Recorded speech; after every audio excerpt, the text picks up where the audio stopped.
and welcome to another episode of Tales of Teyvat, a Genshin Lore Podcast. Last week, we dove straight into the Chasm and talked about spaceships, Dane's Leaf, and the hidden memories that the Chasm holds. Luckily, we all made it out thanks to the fantastic compass, and we're here today where we'll be discussing Enjou and the plight of Enkanomiya. Additionally, I want to remind travelers to visit talesofteyvat.com to see visual representations of the lore mentioned during today's podcast. Your guides have put them together for you to make things a little easier to understand. On our site, you can also find some awesome goodies, including artist spotlights from the community for each episode, wallpapers for download, and a way to check out some of our favorite Genshin merch. Finally, feel free to email us at talesofteyvatpod@gmail.com to let us know what you think of this week's episode and what topics you'd like to see in the future. So, Enkanomiya, we first encounter it after doing a ritual in Watasumi Island. And I just want to say before we jump into it that we are sent to Watasumi Island, or we decide to go to Watasumi Island to check in with Kokomi after Paimon tells us that we haven't been there in a while and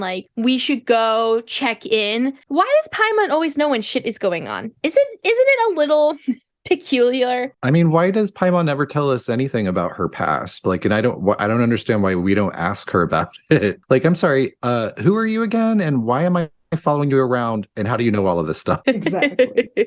Paimon's like, I'm just a fish. Oh, she's like, I just want to see my brethren down in Enkanomiya. That would explain why she wants to go to Watasumi. Exactly. If she's a fish. It's very fishy over there.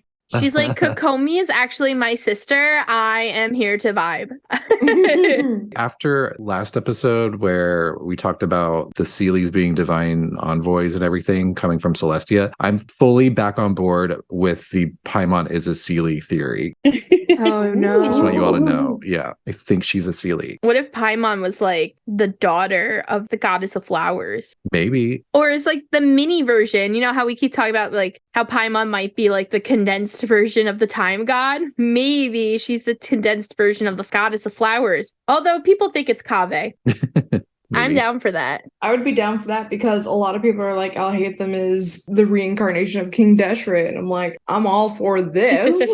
But I will bring us back to Inazuma. My bad. I like to sidetrack us a lot. So Paimon, as sus as she is sometimes, I still love her, says, traveler, we should go to Watasumi Island and check in with Kokomi. We haven't been there in a while. And we're like, you right, Paimon. Let's go check in on our favorite fish. And we go over and Kokomi starts to tell us that they need to get into Enkanomiya. And we do this entire quest to unlock a bunch of pillars or something. Yes, and the pillars had some kind of symbol on them, and where we have to do a bunch of weird stuff that didn't feel like it made much sense at the time. Yeah. I'm sure it did. And it was also getting the pearls and putting them in place and all that kind of stuff too at the same time. I think most of us were like, so you're telling me if I jump through all these hoops that this will open up the giant hole in the middle of your island? Cool. I got it. I'm down. Yeah. Another butthole? Great. And yeah. This isn't just a butthole. It's a juicy butthole. Oh, and no. the first butthole. Yeah, the first. We have a butthole problem. We do have a butthole problem. I'm going to see if we can go one episode without talking about a butthole. No, that's not fun. It's also impossible. We are tater tots. Come on now. This butthole is really adventurous too, because it's clearly getting douched. I thought it looked more like a toilet, honestly. It was Kokomi's perpetually toilet. In flush. Wait, just Kokomi's? It's actually a portable. Yeah, it's a portal to Flushing, New York. It's just she's a queen. Perfect. Is this the toilet portals in Star Rail? Oh fuck! Oh god! I did that. I walked right into it. I know, it's the one thing I tell Tiff all the time is that the toilets are portals and you can talk to the trash. Anyway, toilets aside. So yeah, we unlock this giant hole in the ground and we go down and we land in what is it called? The tail of Enkanomiya, kind of. Oh, is that what we're gonna call it? Is that the new word for butthole? Well, because you see a serpent in it, don't you? Did I make this up? You can actually see a serpent in the setup of Enkanomiya. I mean, one part is called Serpent's Head, but it almost relates to what's above ground as well. So you're saying that a large snake is going into that hole? Well, anyway, so when we land, the hole leads us into the serpent's bowels. Oh my god, this is just writing itself. Writes itself. You know, we don't even have to make a bust your gut joke. It just is there. So we land in the serpent's bowels, and I remember being like, there's a lot of the Enkanomiya pearls here. This is lit. I was like grabbing that shit up. I was also grabbing a ton of the seaweed ingredient because that was when I was in my miso soup phase, and I really needed to like have all the seaweed I could. There was the cool stingrays you could catch too, and I was like, oh, I instantly thought of Tiff, and I'm like, Tiff needs these. Yeah, so we see the stingrays after we leave the serpent's bowels because I don't remember. Yeah, they're in there. Somewhere. Because when you first get down there, though, you're also fighting for your life, as you are in the majority of Enkanomiya. So you probably didn't notice them as first, or they didn't show up until you finally finish all that battling. But yeah, they're over. So when you drop down now, they're over to the left. Wait, did you say you can catch them? Are you talking about the flying stingrays? Wait, no, you not can't those. catch them. Those are beautiful. These are just fish. Ones? Yeah, Oh, they're just fish. Okay. They're like yellow or green or blue, and they're actually really, really, really cute looking, but they're really fucking hard to catch. I believe you can put them, if you get the giant fish tank for your teapot, I believe there are ways that you can put it there. Oh, Really? cool. I didn't know Oh this. my god, I didn't either. This is because Brandon and I don't fish. Yeah, I fished Oh, until I fish got the more. catch, and then I was done. Yeah. Forever. Well, now I've been trying to go through all of my achievements, and I'm like, oh, that's a lot of fish I got to go. So there's going to be a lot of fishing going on in my world because now I need to just hit the achievement. Oh, right. You had to catch 2,000 fish, I think. Yeah, or 1,000, something like that. Oh, Oh, you're no. talking about the fish, and I get it now. I've caught up. Yeah. You're with us. It's so funny how like even these side worlds have fishing spots. They're like, you want to go fishing? Yeah. I'm like, no, I just dropped into a butthole and I'm confused. Meanwhile, I'm like, sure. I'll take a break and do some fishing. Yeah. I like fishing in game. So we go to Enkanomiya, we trek through the bowels, and eventually we lead out into the mainlands of Enkanomiya. And there's some cool like portal transportation things we use to get from like the serpent bowels over to the Narrows, which is like the first area of Enkanomiya. And I gotta say, my first thoughts were screenshot. I was like, this is so cool. Oh, yeah, especially when you come out of that first gate Mm-hmm. and there's Yeah. that big expanse in front of you with the light. Yeah. One of my favorite screenshots is Fischl moving in such a way where it looks like she's shielding her eyes from the light from that. It's also really cool too when you're down there. I mean, it takes a little bit to get your almost like your kind of levels because you are a little crooked in everywhere you go, which makes everything prettier, but at the same time can also kind of throw you for a weird little loop. Little disorienting. Yeah. Yeah. Yeah, anyone who gets like motion sickness easily, I feel like struggles at first. It's beautiful and dark.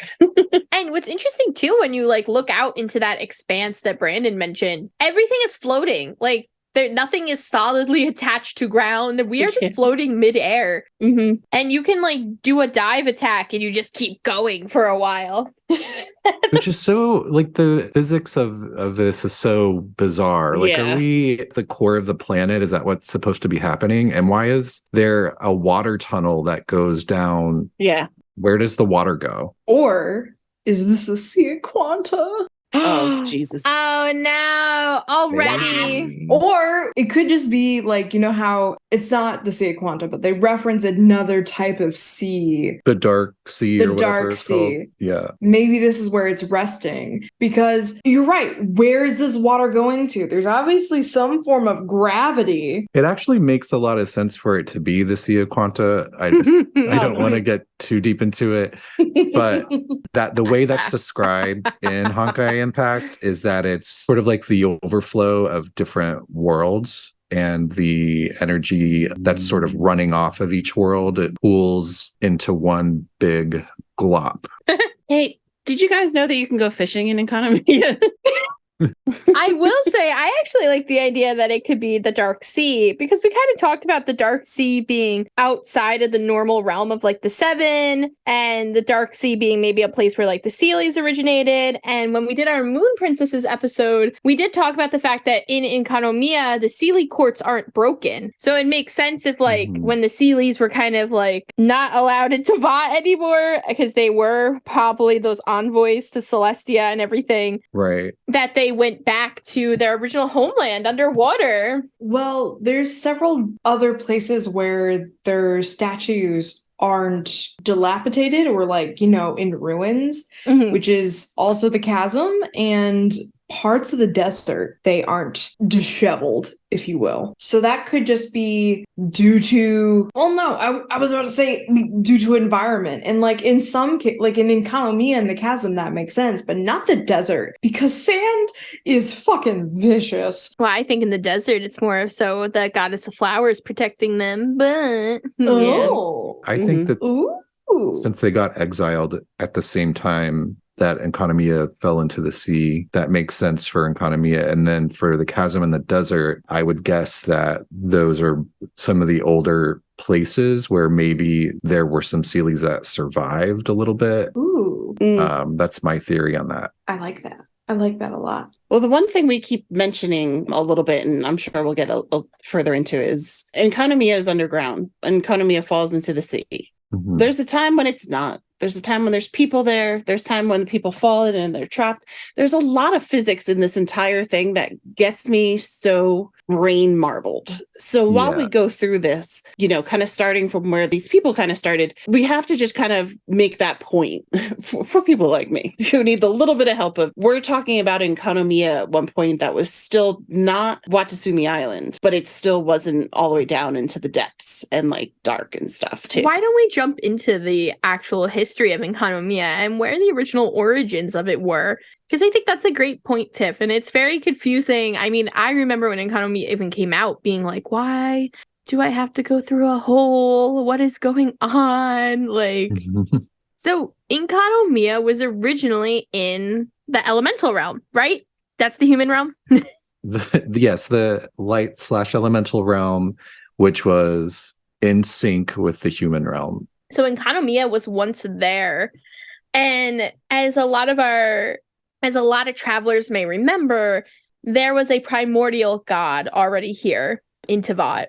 And then the second who came from wherever and caused chaos. So we talked a lot about that actually last week in the Chasm episode. And when that happened, the fight led to some sort of ripple that sunk Enkanomiya into the sea. Which would make sense if it was the Dark Sea too. Just saying. Because we don't really call anything a sea. We don't even know what the water between Inazuma and everything else is called. Isn't that kind of weird? Yeah, I mean, the Dark Sea, I almost think of it as like the entrance to the abyss via the ocean. I could be wrong. But you remember when we fight Osile and we jump down a whirlpool as well? And then we're just like in a little weird self-contained island thing. And we're fighting Osile. It's almost like a little cavern.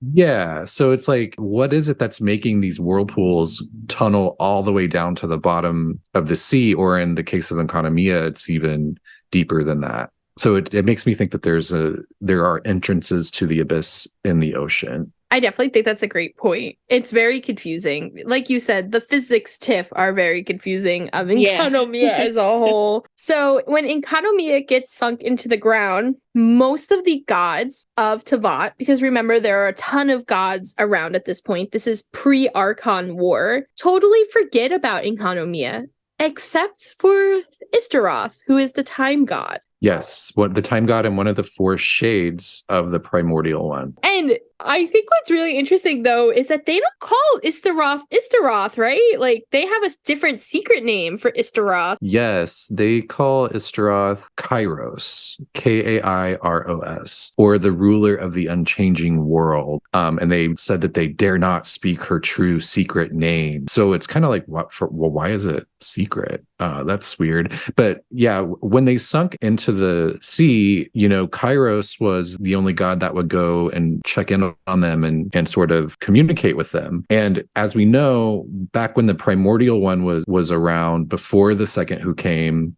and the primordial one had these divine envoys, this grand unified civilization that was wandering around to that, they actually had, via these divine envoys, a direct communication line through to the primordial one. So when the second who came showed up, it was sort of like the first calamity before, the cataclysm that we think of from 500 years ago. And again, this was like around 6,000 years ago, I believe. And when this happened, and they were thrown into the ocean or whatever, they were kind of cut off from having any kind of communication. And Istaroth, being one of the four shades of the primordial one, which is interesting, was the only one that would sort of go down and check on them, which made it even more interesting when they actually would try to come up from Enkanomiya to the surface, and they were somehow not able to do that. And we're assuming that the primordial one wouldn't let them, or maybe it was the second who came that wouldn't let them. We're not really sure, of course, of the outcome of that war between those two. Do you think that maybe Istaroth didn't want their real name out there because they weren't allowed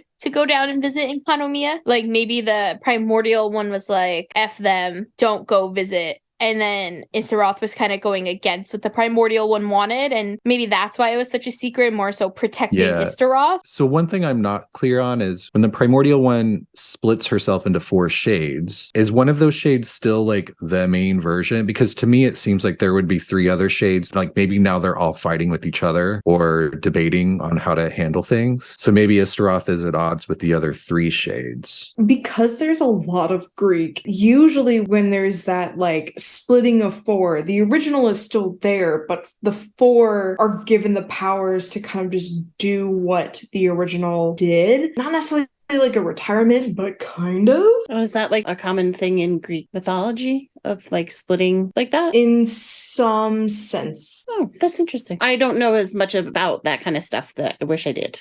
Yeah, I don't know anything about that. I can't remember the exact term it's called, but it's a type of mythology where we have the two like creation gods, which is order and chaos, and from them they break down into very specific sets of gods and like titans, and they all are aspects of order and chaos, but they are their own each identity, which is like from Aphrodite, we have several different gods of love, but it's not just, love in general. It's, romantic love and familial love and platonic love. It's something similar to that. We can also see it in a few other different older mythologies. I'd have to get back the whole giant list because it's fucking hundreds of fucking minor gods in there. But it could be a possibility of one of those where the original is still there, but the four shades, they have taken an aspect of what the original was and take part of that. Well, I think one thing that I did note when looking into the primordial one, and this ties into, I believe this is ancient Greek mythology, was that the primordial one was known as, I'm not sure how to say this. Is it Phanes? Phanes? Yes, Fame. I like to say it as Fannies in my head, just to go with, the whole butt vibe that we have going on. So Phanes was what the primordial one was known as. And before, I guess before she split herself into four shades, and then an Orphic. The Orphic egg. Yes. So in ancient Greek mythology, Phanes was often equated with Eros and Mithras and has been depicted as a deity emerging from a cosmic egg entwined with a serpent, which sounds a lot like the Genesis Pearl. Yes. I was going to say, that sounds a lot like Lady Gaga. Didn't she show up to an award show in a big giant egg? Yes, she did. Wait, but I have a question. Is Istaroth dead? Do we assume that Istaroth is dead or alive? I think Istaroth, because when Bees was reading off when they were calling Kairos, they used the gender term she. And who else do we know? I mean, we know many she's in this, but the possibility of someone who is related to Istaroth and is does use the gender term of she. This is the first time we know that the entity of Istaroth is more femme presenting and is using the gender term of she. That could lead to it being Paimon, or even another character we've not met yet, but I don't think Astaroth is dead. I do not believe so. I don't think any of the shades are dead. If not, they could have split themselves again and created more shades of themselves. So then is the primordial one out of existence because of the split? No. Well, we don't know. We don't know who won the war between the primordial one Okay. and the second who came. So, but like the primordial one and the shades could have existed at the same time. It's not like one became the other. Kind of like going back to Greek mythology of like Gaia and Kronos. They're not like the OGs, but for example, Kronos is the god of time, while Gaia is the goddess of earth. And from them, we have the major pantheon. So we have Zeus, Hades, Poseidon. We have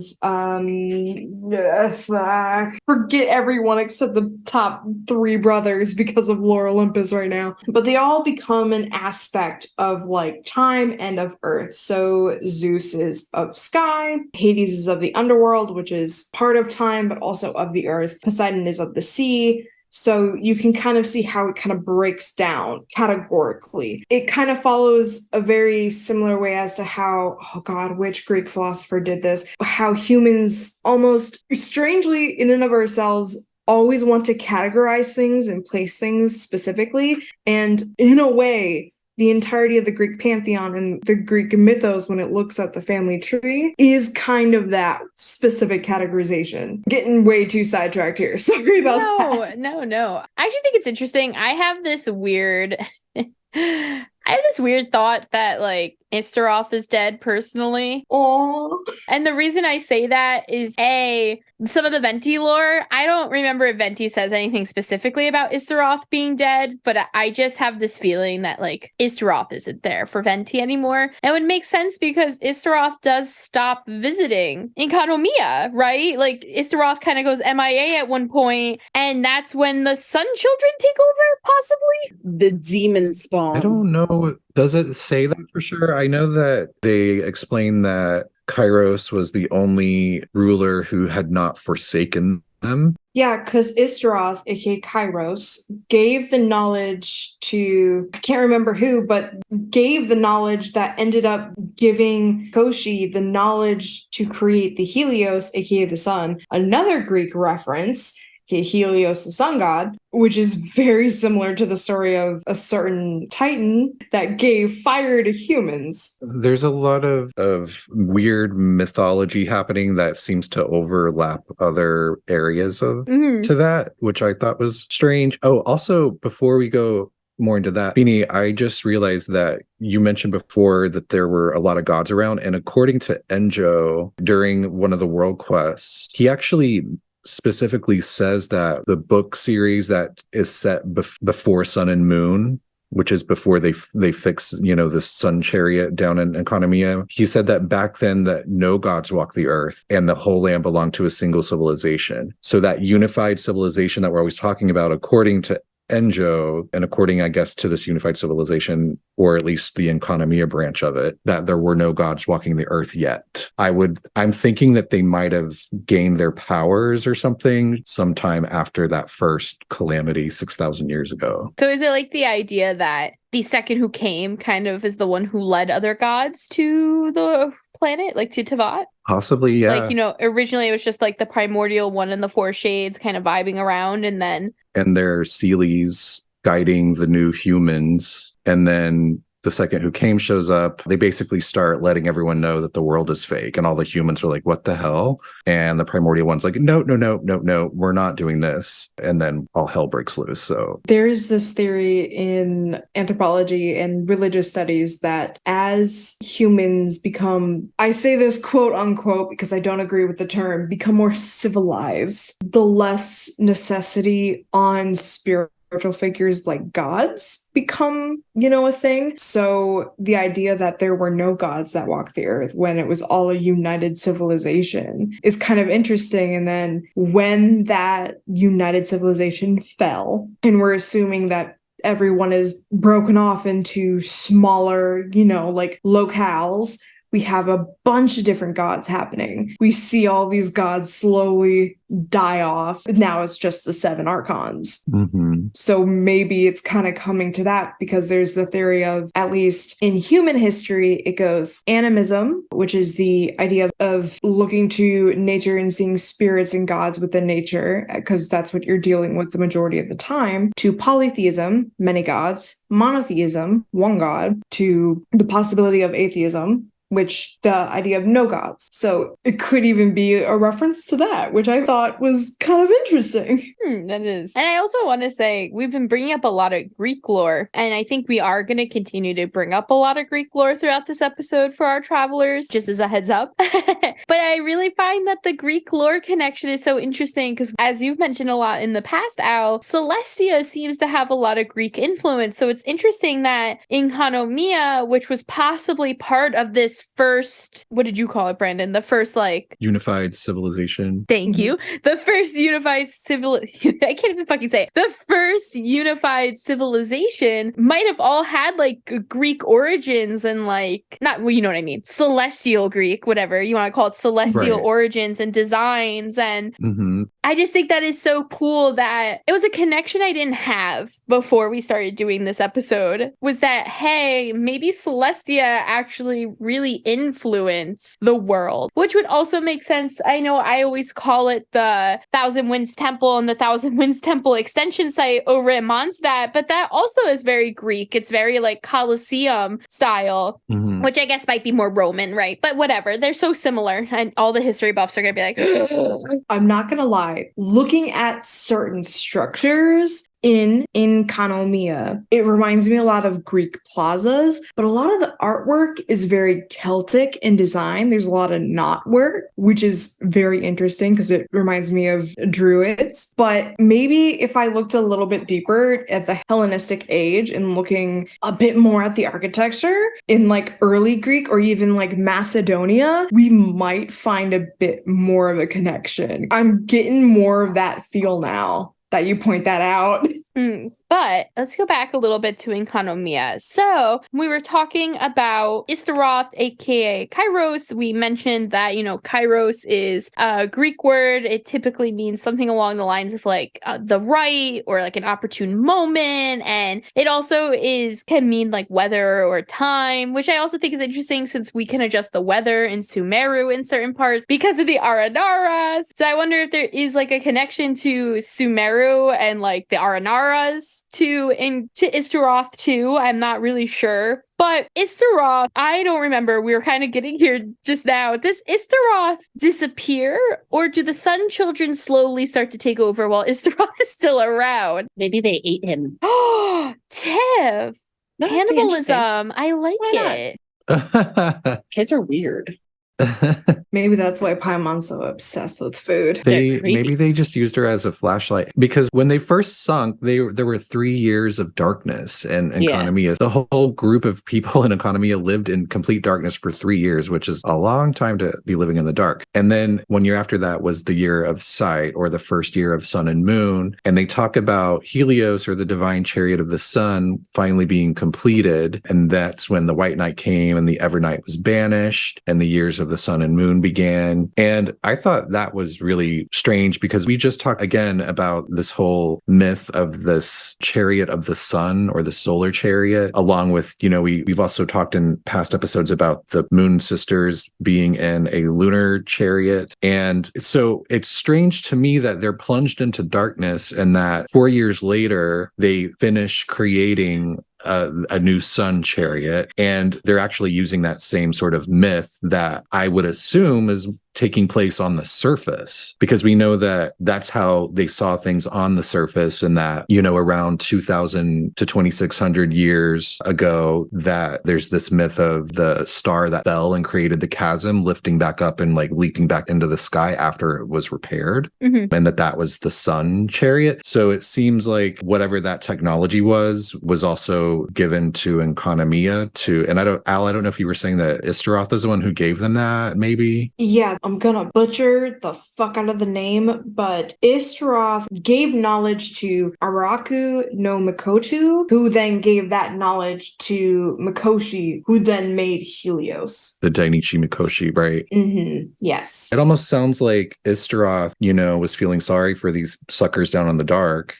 And was like, I'm not supposed to help y'all, but here, why don't you take this technology we're using to create the sun and the moons up top and at least create yourself a sun so you're not living in the dark with all these crazy shark bishops. Unless the reason we haven't heard from Istaroth is not because they're dead, but possibly because the primordial one or the second who came, whoever the fuck is in charge, found out about this and decided to punish them. And that's why they're not allowed to come back up for so long. Yeah, perhaps that was the reason. And the reason we don't hear about Istaroth is because they're imprisoned.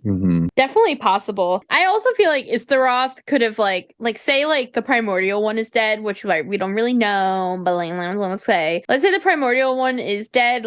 There might have been a power vacuum amongst all the shades, and Istaroth could have been going undercover to help Enkanomiya, and the other three are like, "What are you doing?" And they get in trouble with the other shades. Right. We were starting to talk a little bit about Helios and the Sun Chariot. What I think is really interesting is that in Greek mythology, actually, I am going to go into a different lead of Greek than I was originally going to. In Greek mythology, Helios is the god of the sun, and they're really known generally for just being around. They don't have a lot of very popular stories, which I think is interesting, but they are popular from one story in which their son, Phaethon. Please, everyone, I can't pronounce anything, so please. It's hard.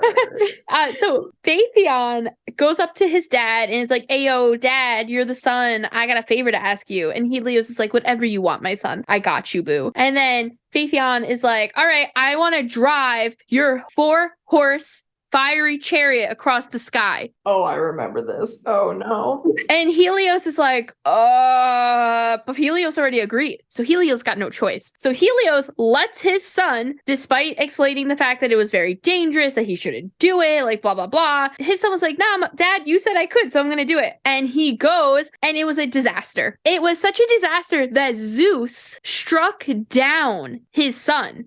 Struck down Helios' son with a lightning bolt in order to stop him from burning or freezing the earth beyond salvation. Which the first thing I thought of was when Brandon mentioned the frost coming over possibly all of Teyvat. I don't know though if the timeline is accurate though. You were talking about how the people of Salvanir were looking for a not snowy place.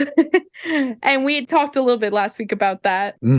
Yeah, there's some artifacts that mention when humanity first starts walking to that and at the time of the first fire. So it's just a theory because we don't really know for sure. But yeah, it's almost like a theory of early Teyvat was very cold and sort of frozen. It makes me wonder if maybe when the Sun Chariot fell down and crashed in Teyvat, Celestia is almost like a representation. Zeus could be a representation of Celestia, your god up in the sky, watching over everything you do. And maybe Celestia, quote unquote, sky-nailed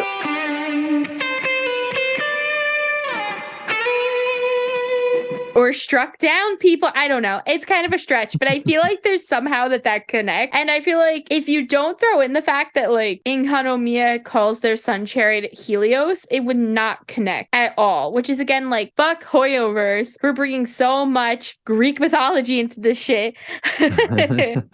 But the sun chariot in this case is, it's a new sun chariot, right? This is a second one. It's not the same one as above the ground. I'm assuming that is the case. This is the mimic. This is the cheap Wish version. Yeah. Right. Okay. I'm just sure. So that's how they start to get light, and they exit out of this dark era. They leave the sad depression, darkness, which I'd like to know how their bodies adjusted to that personally. But wow. What? Imagine having to be in the dark for 3 years. Yeah. I would assume. Well, didn't they start to turn into lizard people? Well, this is what happened in Skyrim. This is what happened in Skyrim, y'all. So let me give you a quick overcap about lizard people. Yes, please enlighten us. Wait, we're not going to talk about anyway. No. Just in Genshin. No one else. No Illuminati. So in Genshin, there is a time period, and I know we keep kind of skipping around it, but the Sun Children are like these kids who are kind of like puppets, not Scaramouche puppets, but other puppets, and they're kind of used to be like these little dipshits that rule Enkanomiya. I can't. Just imagine a kid running fucking Enkanomiya in the dark. Yeah. It's a Richard II type of situation. It's Yeah. a 7-year-old on a throne.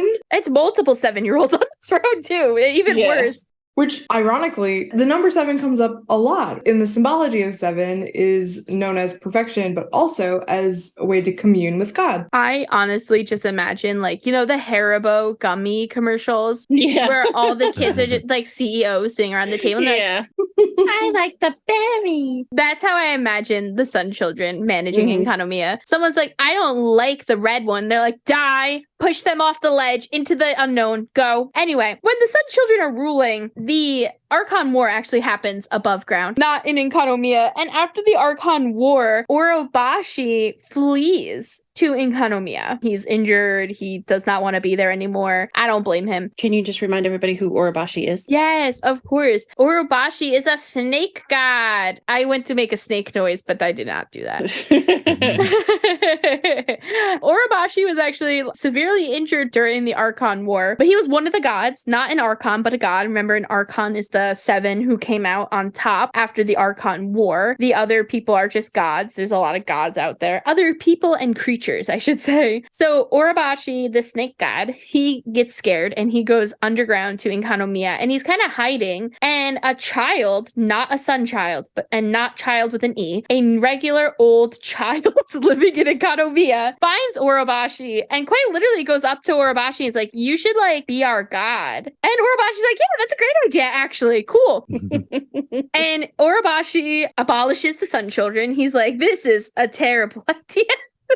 And he takes over rule of Enkanomiya. Orabashi starts to I don't want to say, like, I guess I have to say it. He kind of like starts breeding. I don't know, like they like there's like they say What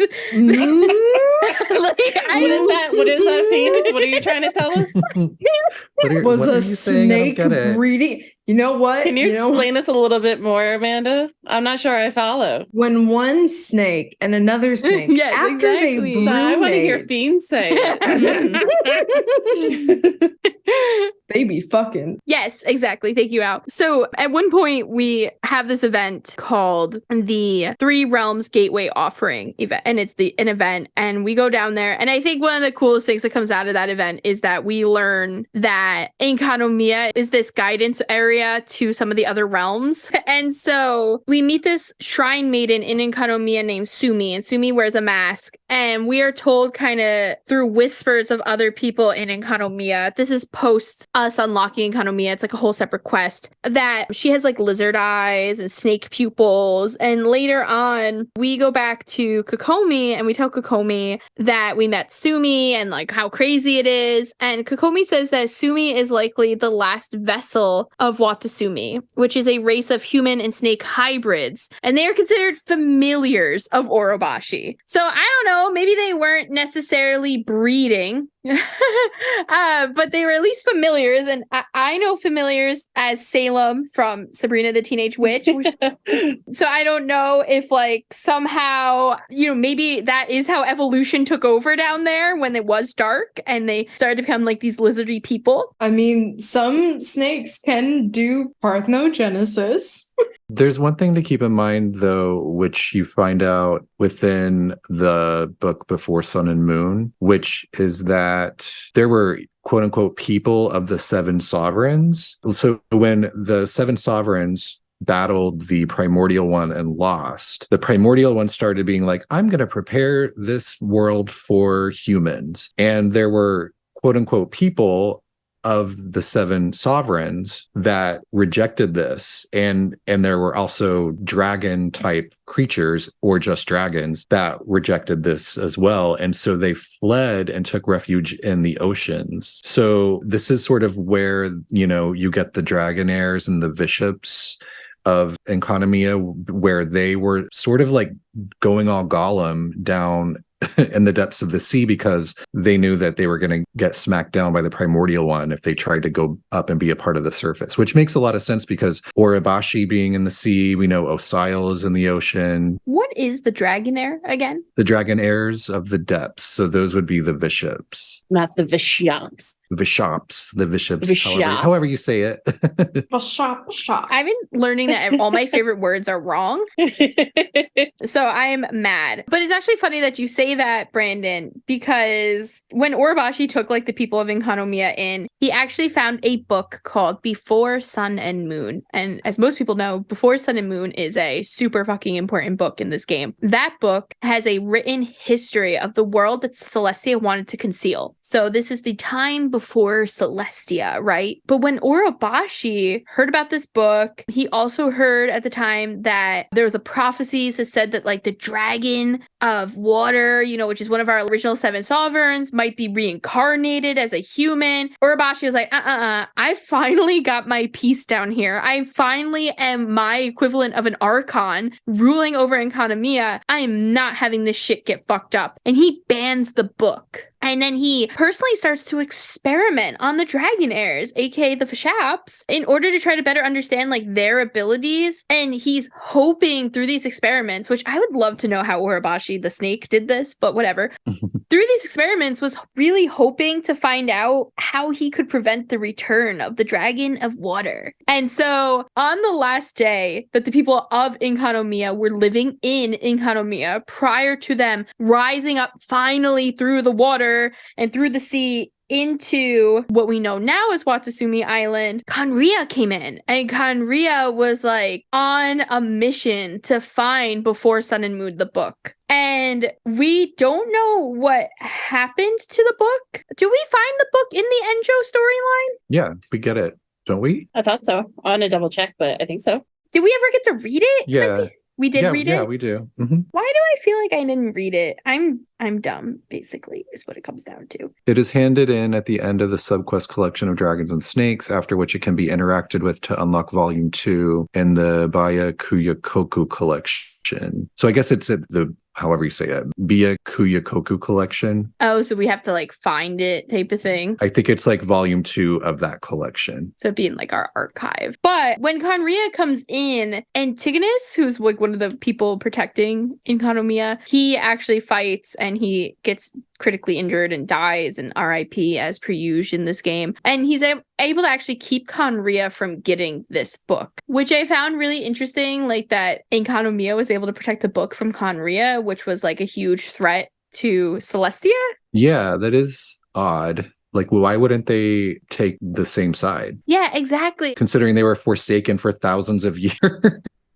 They were like, you sunk us into the sea and like we lived in darkness and had to like create our own fake sun. And then like you have Kanria being like, I want to blow these people up with the truth, and you're gonna not let them. But anyway, so in this fight, to backtrack to this like fight that happened between Kanria and Enkanomiya, which also like, could their names be any harder to pronounce together? I wonder what that chasm world was called. It was really called the Chasm. No, it'd be like the Chasm.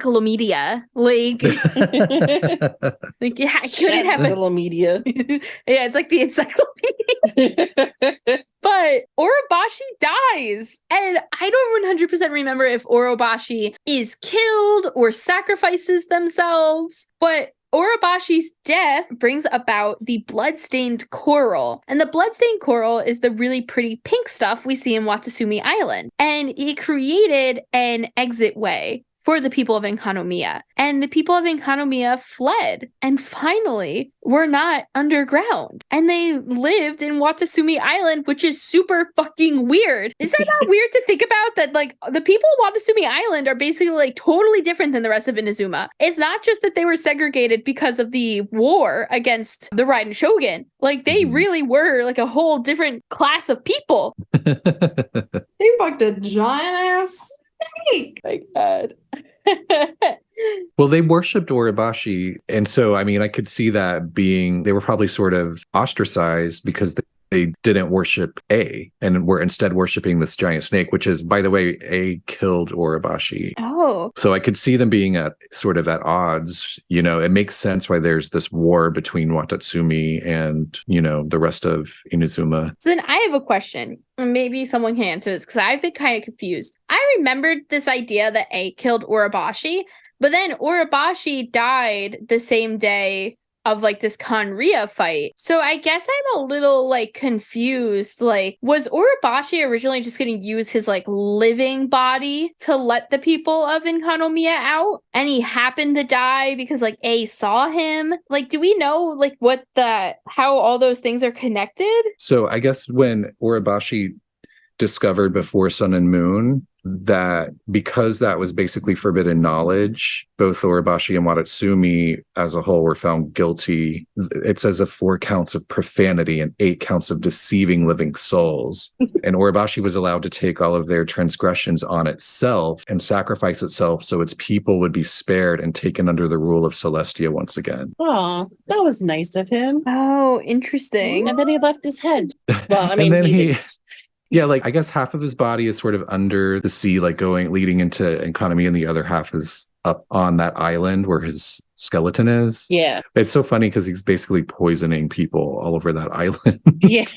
A little side note is after Sumeru opened, all of a sudden we realized that we had all these like those little like scorpion guys also in Inazuma, and they were glowing in the purple and stuff like that, but it was because they were actually hanging out by Orabashi's dead head. Orabashi giving them strength. Give me that mysterious meat. Oh no, not the mysterious meat. I do love it because I could get some crabs. Yeah, so he brings, the people of Enkanomiya to the surface via the coral on his back, which is what Watatsumi Island is made of. And he ends up dying around the end of the Archon War 2,000 years ago. And by that point, the Inazuman archipelagos were united under Makoto's rule with, A as her body double. So confusing. So crazy. Like, I don't know why I have such a hard time with Inazuma lore specifically.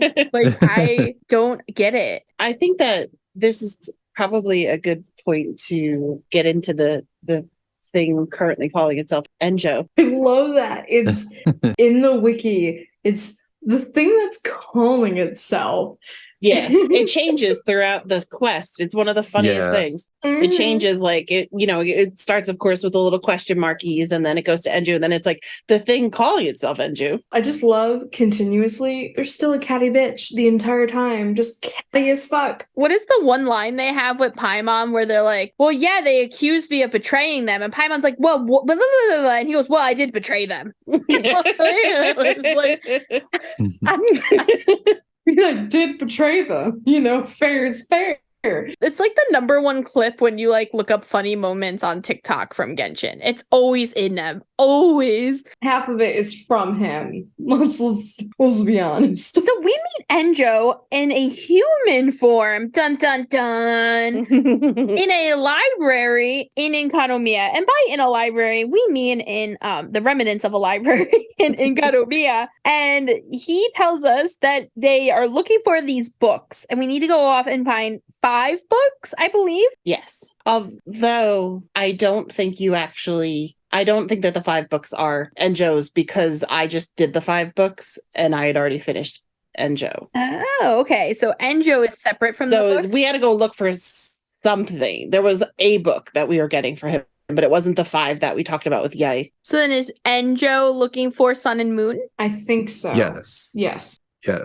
Okay, so that's why, because you would probably, or I should say, I probably unlocked both quests at the same time. Yeah, and you probably did them right at the same time. And I was like, I had to find so many books.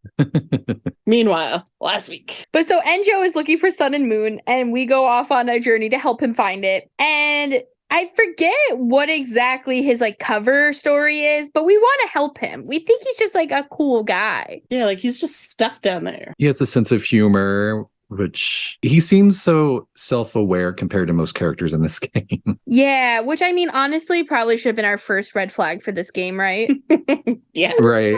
Oh my god. If anybody's self-aware, can't have that shit. No. Someone actually talking about themselves too? Like, no way. No one talks in this game. We don't know anything.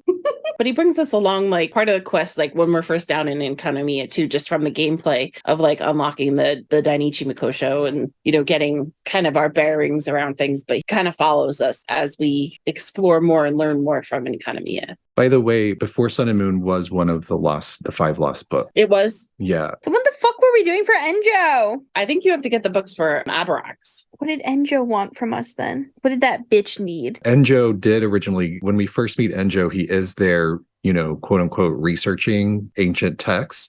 But the reason he's there is to try to find Before Sun and Moon. And then he basically outs himself as an Abyss Lecter, and we beat him down, and then he leaves.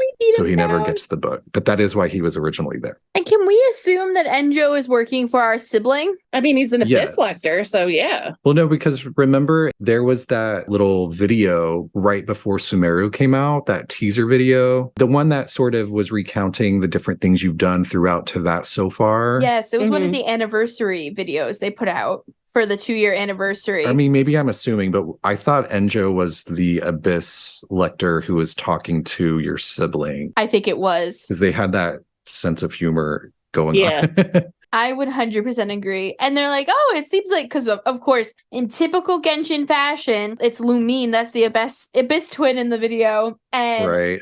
Enjou's like, oh, your brother has really gone a lot of places, my liege. And we're like, go away, Enjou.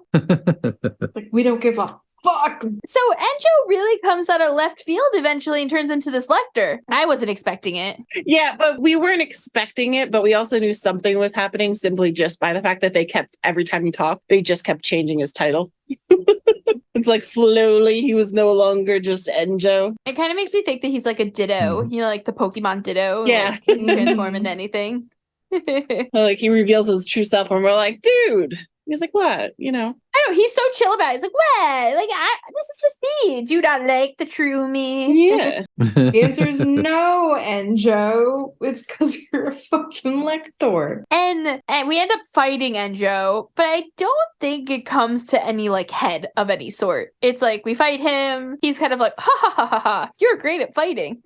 The main thing he was trying to do was mess with the 3 towers of the void and infuse them with abyssal technology to basically plunge Enkanomiya back into darkness. What a dick. Do we know why, though? Like, what was his reasoning? People fucking hate Enkanomiya. So he reveals that Sumi, Serpent Lady, was one of the Vishit people that he had made an alliance with after promising to engulf Enkanomiya in darkness to save their captive kin in order for the Abyss Order to have safe passage. So I guess he was trying to like abyssify Enkanomiya so that they could try to find Before Sun and Moon, I'm guessing. And that's during the event, though, right? That's not during, like, the initial Enjou storyline. I think you're right. That's during the 3 Realms event, because that's when we kind of find out Enjou is kind of the one who tells us too that there are like Vishap people like Sumi, and he also, I think, is the one who tells us that Enkanomiya is kind of like the intersection of the 3 realms. I did that event at the same time as the quest and it blurs together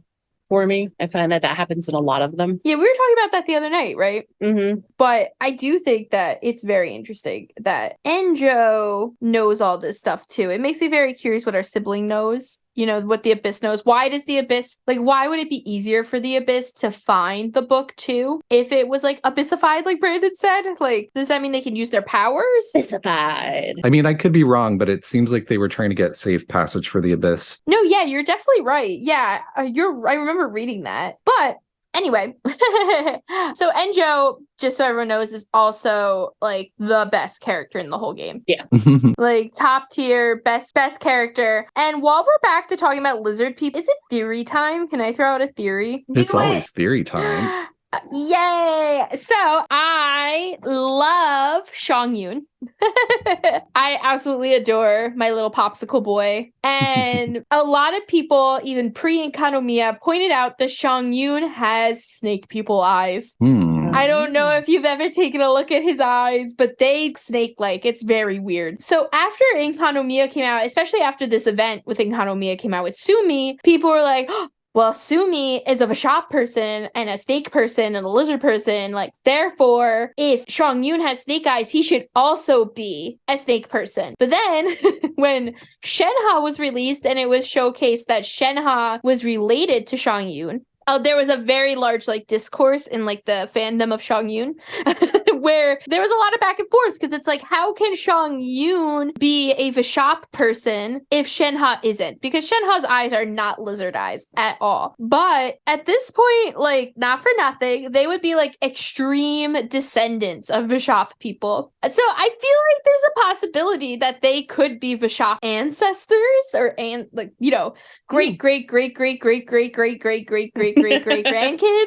of the Vashop lords or of Orabashi, whatever it might be. And I think it's really interesting because Shenhe needs the Basiswal Vashops for her level up materials. That would be the only thing that would make sense about her needing those materials. Right, because they released Shenhe at the same time as Enkanomiya. And I think it'd be really interesting too because we don't see exorcists anywhere else in the game. The only exorcists we know are Shang-Yun and Shenhe and their family, right? So I don't know. And this is only one of the other places where we see the ghosty people, the Sin Shades. The same ghosty people that we see on Wuwang Hill. And at Foggy Island. And And I think on top of that, Shenhe and Shang-Yun, they look like two people who were locked underground for 5 years. I don't know. They're melanin deprived. Very melanin deprived. I mean, a lot of people in this game are. Let's not get too far. Yeah. But they look very melanin deprived. They have this bluish gray hair. I think Shenhe's is more of a blue gray and Shang-Yun's is a bright blue. But just blue hair typically is supposed to be representative of white hair, even though there are white haired people in this game as well. In, IRL, they call white hair blue hair a lot of the time, or gray, which is also a lack of melanin in the hair. So I don't know. That's my random little theory is that they could also be descendants of at least Watasumi and Enkanomiya. Maybe they are lizardy people. Very neat. And I feel and again, this is a stretch, but I feel it would make sense because they really haven't touched on the Exorcist lore at all. At all.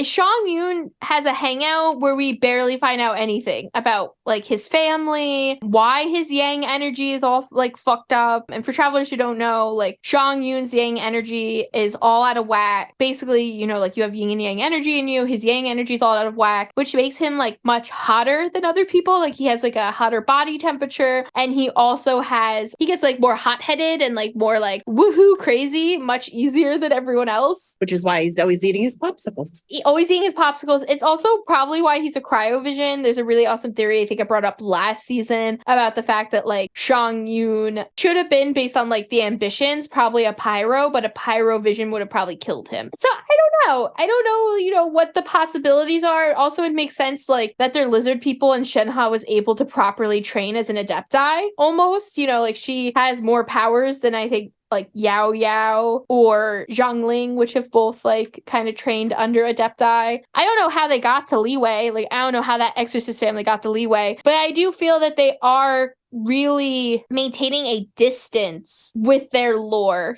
as well, which would be an interesting endgame theory. Yeah, it would be cool to see that kind of tie up and basically anything kind of bring up the Enkanomiya people again, since really once they came out, there's very little that you have to go back to Enkanomiya for. Yeah, and another twist too with Enkanomiya that I think is really interesting, and it kind of ties back my Shenhe Shang-Yun theory, is for me, I feel Shenhe's eyes are very similar to Enkanomiya Kokomi's eyes. I feel like they kind of have that like trifold fade. They have like a different set of pupils. They're a little different. They're beautiful. They're very pretty. But there's also this huge theory that Kokomi could possibly be that reincarnation of the Hydro Sovereign.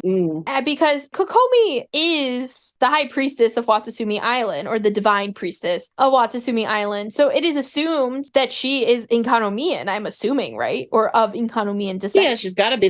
She has to be of some kind of an ancestor. So they say that because of the way that the Baptismal bishops were evolving after they rejected the primordial one's rule and sort of just escaped into the sea, that normally one of them would have, I guess, grown up to become the new dragon sovereign, or the new hydro dragon. I'm assuming that means one of the 7 elemental sovereigns, but that because there's several things in the lore that say, but because of the way that things went down, that the next dragon, Water, would be reincarnated as a human. Interesting. What's interesting on top of that is that in Kokomi's hair, the 2 pieces she wears look like the level up materials you get from the shops. And just to wrap 2 more things to wrap it all together. Sumi, back to our event with Sumi, the snake lady. When we meet with her, we have these 2 charms. One Sumi has, one Kokomi had, and she gave it to us. And we find out that their charms kind of are the other half of each other. And that charm helps us like change the towers back out of the darkness and fix them. And it helps put everything back into normal. And when we go up to Kokomi and we tell her all this crazy shit that happened, Kokomi says that, now that she understands properly how the bloodstained coral works, she's going to make sure that they don't have to go back into Enkanomiya and continue bothering and angering the Vashops. So one could say that it's just her being a good leader, but another could say that it's her trying not to bother her brethren. And the last way that I will wrap it all up is that in Kokomi's idol stance, she reads A Song and Sword. And what other way can you be a really supportive, distant cousin than reading Shang Yun's boyfriend's book? A Legend of Sword, yes. Yeah, The Legend of Sword. Yes. What did I say? Song of Sword? Yeah. I mean, that works too. I feel like that's somewhere in this game. I don't know, but I do think that's all the time we have for today, travelers. Otherwise, we're going to end up in Greece ourselves at this rate, or in Enkanomiya. And if I go to Enkanomiya, I'm finding Enjou. So we got to stop this episode while we can. Thank you guys so much for coming down the butthole with us again, 2 weeks in a row. If you liked today's episode, you hated today's episode, you don't understand where the Greek mythology comes in, we've got you. Follow us on Instagram, Tales of Teyvat Pod, or on Twitter, Tales of Teyvat, and let us know what questions you have, what thoughts you have. You can also feel free to give us an email at talesofteyvatpod@gmail.com, where you can tell us all your thoughts and expressions of the theories and thoughts we talked about today. Send us your own theories. Yes! But with that, safe journeys, travelers. We'll see you next week. Bye, incinerated sun children nerds. No, not the sun. The dipshits.